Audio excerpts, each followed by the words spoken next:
জীবনে অনেক জায়গায় পিৎজা খেয়েছি, কিন্তু লাইভ পিৎজা যে এত টেস্ট আগে জানার ছিল না। আর এইভাবে পিৎজা তৈরির ব্যাপারটাও কিন্তু অন্যরকম লাগে আমার কাছে। আজকে বিকালে হাঁটতে হাঁটতে হঠাৎ চোখ পড়লো নতুন একটা পিৎজার দোকানের দিকে। আমার আবার খাবারের দিকে চোখ একটু বেশিই পড়ে। তো যাই হোক, দোকানের বয়স নাকি 5 দিন। কথা হচ্ছিল দোকানের মালিক ইয়াসিন ভাইয়ের সাথে। ইয়াসিন ভাই নিজেই খুব যত্ন সহকারে পিৎজাগুলো তৈরি করেন এবং যথেষ্ট পরিমাণ টপিংস দিয়ে খুব ভালোভাবে একদম ওভারলোড করে পিৎজাগুলো তৈরি করছেন।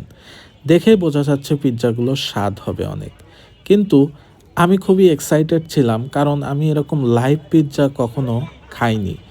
এই পিৎজার ডিফারেন্স দিক হচ্ছে, এই পিৎজাটা একদম লাইভ কাঠের আগুনে তৈরি করা হয়।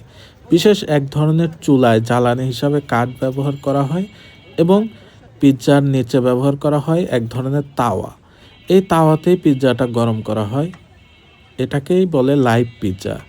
তো আমরা নর্মালি যে পিৎজাগুলো খাই সেগুলো ইলেকট্রিক ওভেনে তৈরি করা হয়, আর এখন যে পিৎজাটা খাবো সেটা হচ্ছে লাইভ, একদম কাঠের আগুনে তোমরা দেখতে পাচ্ছ তৈরি করা হচ্ছে।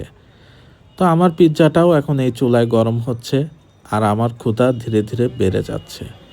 অপেক্ষা করতে করতে আমার পিৎজাটা রেডি হয়ে গেল এবং পিৎজাটা সার্ভ করে দিল। এই পিৎজাটা দেখতে যেমন সুন্দর, খেতেও তেমন টেস্টি ছিল এবং প্রাইসটা একদমই রিজনেবল। এই দোকানের অবস্থান উত্তরা 7 নম্বর সেক্টর পার্কের ঠিক পেছনে। আমি নিয়েছিলাম chicken and sausages loaded pizza, যার মূল্য ছিল 230 টাকা 8 ইঞ্চি। সো ভিডিওটা তোমাদের কেমন লাগলো অবশ্যই কমেন্টস করে জানাবে।